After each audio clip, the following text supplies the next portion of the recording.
ஃபர்ஸ்ட்ல பொண்ணு கொடுத்த மாமாவை சிஎம் ஆகணும்னு பலி கொடுத்துட்டார். அப்புறம் சிஎம் ஆக்குறேன்னு சொன்னா புரந்தேஸ்வரி ஹஸ்பண்ட் இவரை சிஎம் ஆகுறதுக்கு பலி கொடுத்துட்டார். அதுக்கப்புறம் ஜூனியர் என்டிஆர் ஹரிகிருஷ்ணாவை எப்படி பலி கொடுத்தாரோ நீங்க பாத்தீங்க. அதுக்கப்புறம் நான் கம்பைன் ஸ்டேட் இருந்தா லைஃப்ல சிஎம் ஆக முடியாதுன்னு நினைக்கும் போது ஸ்டேட் ரெண்டாக்கிட்டு சிஎம் ஆகுறதுக்காக ஜனங்களோட பவிஷ்யத்தோட எப்படி விளையாடு இருக்காங்க நீங்க பார்த்திருப்பீங்க. இப்போ எலெக்ஷன்ஸ்ல நீங்க பார்த்திருப்பீங்க எப்படியாவது ஆட்சிக்கு வரணும்னு எவ்வளவு பொய்யான ப்ராமிசஸ் எல்லாம் பண்ணிருக்காங்க.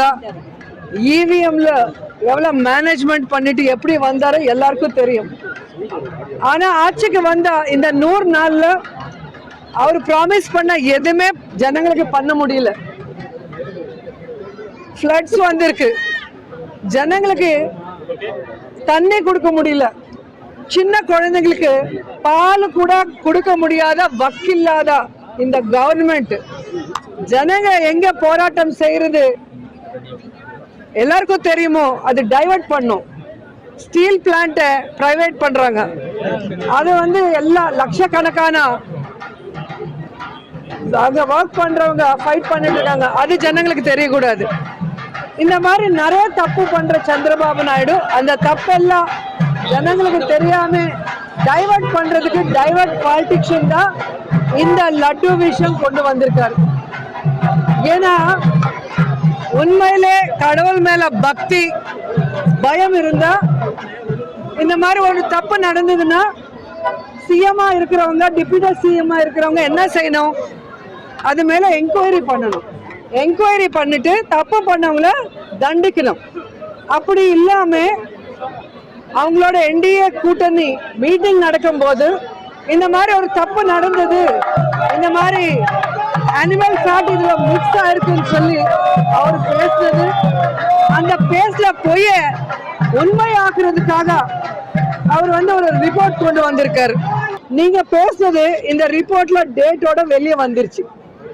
ஸோ அதனால நீங்க தப்பு பண்ணது பேக் ஃபயர் ஆனது உங்களுக்கு தெரிஞ்சதுனால நீ சைடுக்கு ஒதுங்கிட்ட. உன்னோட டைரக்ஷன்ல ஹீரோ பவன் கல்யாண் முன்னுக்கு வந்திருக்காரு. ஏன்னா சந்திரபாபு நாயுடுக்கு எப்பவுமே கடவுள்னா பக்தி இல்ல, பயம் இல்ல. இங்க பாத்தீங்கன்னா உங்களுக்கே தெரியும், எப்பவுமே எந்த பூஜை பண்ணாலும் ஷூஸ் போட்டுட்டு தான் பண்ணுவார்.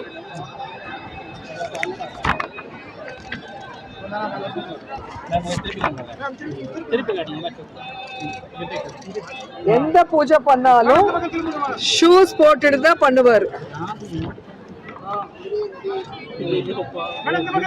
நீங்க எந்த போட்டோ வேணாலும் பாருங்க, எந்த போட்டோ பார்த்தாலும் ஷூஸ். அவங்களுக்கு கடவுள்னா பக்தி இல்ல, பயம் இல்ல.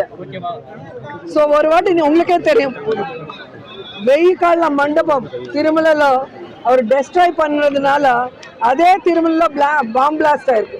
ஸோ கடவுள் பனிஷ்மெண்ட் கொடுத்தாரு. ஆனாலும் புத்தி வராம மறுபடியும் தப்பு பண்ணிட்டு இருக்காரு. அவர் ஜெகன்மோகன் ரெட்டி டார்கெட் பண்றேன்னு நினைக்கிறாரு.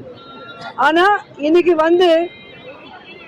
ஆந்திரால மட்டும் இல்ல, இந்தியால மட்டும் இல்ல, உலகம் முழுக்க வெங்கடேஸ்வர சுவாமிய பூஜை பண்றவங்க பக்தியோட அந்த லட்டுவை பிரசாதத்தை தம அதிருஷ்டமா நினைச்சு சாப்பிடுறவங்கள ஒரு கன்ஃபெஷன்ல போட்டுட்டு இன்னைக்கு சாமி மேலே நம்பிக்கை போற அளவுக்கு சந்திரபாபு நாயுடு பண்றாருன்னா, அந்த மாதிரி டட்டி பாலிடிக்ஸ் பண்ற பொலிட்டீஷியனை இது வரைக்கும் யாரும் பார்த்திருக்க முடியாது.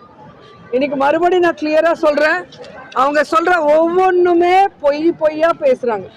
இன்னைக்கு அவரோட டைரக்ஷன்ல பவன் கல்யாண் சொல்றாங்க, ஏன் நந்தினி நெய் யூஸ் பண்ணல, ஏன் கம்மி ரேட்டுக்கு நெய் யூஸ் பண்றீங்கன்னு சொன்னீங்க. நான் அதுக்கு தான் எல்லாமே கொண்டு வந்தேன். 2014 அக்டோபர்ல இருந்து அவங்க ஆட்சிக்கு வந்தாங்க. 2014 to 19 அப்போ அந்த நந்தினி நெய் ஃபர்ஸ்ட் டைம் 306க்கு வாங்கியிருக்காங்க. அதுக்கப்புறம் ஏன் கொடுக்கல 2015ல வேற ஆளுக்கு கம்மி ரேட்டுக்கு வித்திருக்காங்க. ஸோ இது நீங்க உங்களுக்கு கொடுக்குற ஒவ்வொரு காப்பி நீங்க பார்த்துக்கோங்க. 2014 to 2024 வரைக்கும் டெண்டர் ப்ராசஸ் என்ன, எந்த மாதிரி L1 கொடுப்பாங்க டெண்டரு, அதுல என்ன டெண்டர் யாருக்கு L1 கொடுப்பாங்க, யார் வந்து நெய் எப்படி சர்ஃபரா பண்ணுவாங்க, அது எப்படி டெஸ்ட் பண்ணுவாங்க, டெஸ்ட் பண்ணி எப்படி அனுப்புவாங்க, டெஸ்ட்லாம் சரியா இல்லைன்னா எப்படி ரிஜெக்ட் பண்ணுவாங்க, எந்தெந்த கவர்மெண்ட்ல எத்தனை வாட்டி ரிஜெக்ட் ஆயிருக்குன்னு இதுல கிளியரா இருக்கு.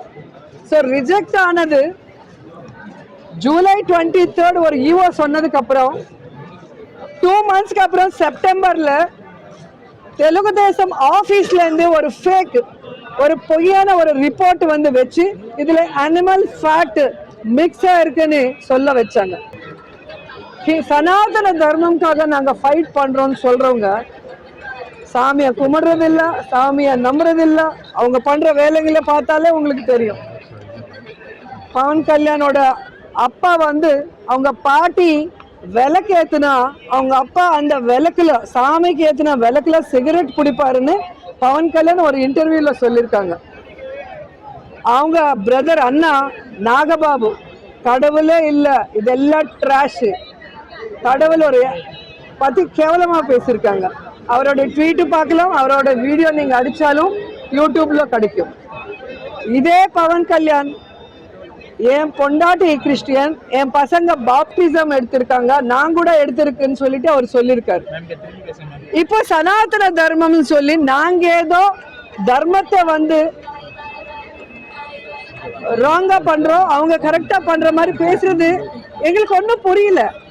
எங்களுக்கு என்ன ஷாக்குன்னா, ஃபர்ஸ்ட் ஒரு திருப்பதி பொண்ணா திருப்பதி மேல இவ்வளவு பெரிய பழி போட்டுட்டு சாமியை வந்து ரோட்டுக்கு கொண்டு வந்துட்டாங்க. இந்த அவரோட பாலிடிக்ஸ், அவர் சர்வைவ் ஆகுறதுக்கு, அவர் பண்ண தப்பு எல்லாமே யாரும் பார்க்க கூடாது பேசக்கூடாதுங்கிறதுக்கு பண்ணிட்டாரு.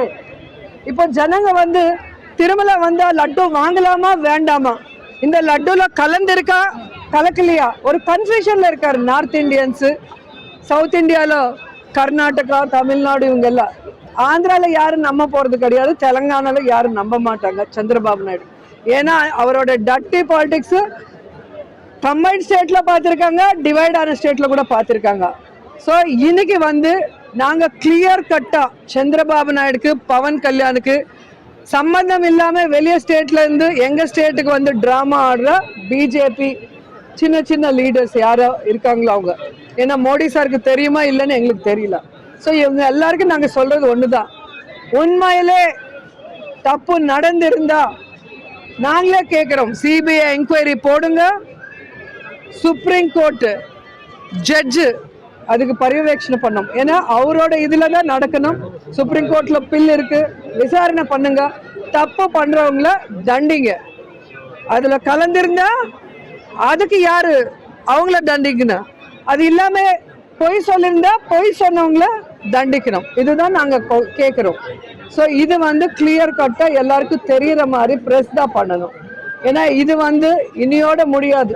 இது எல்லா ஸ்டேட்ல இந்த ஒரு பேட் பாலிடிக்ஸ் இது போனா கரெக்டா இருக்காதுன்னு தான் இன்னைக்கு நான் பேச வந்திருக்கேன்.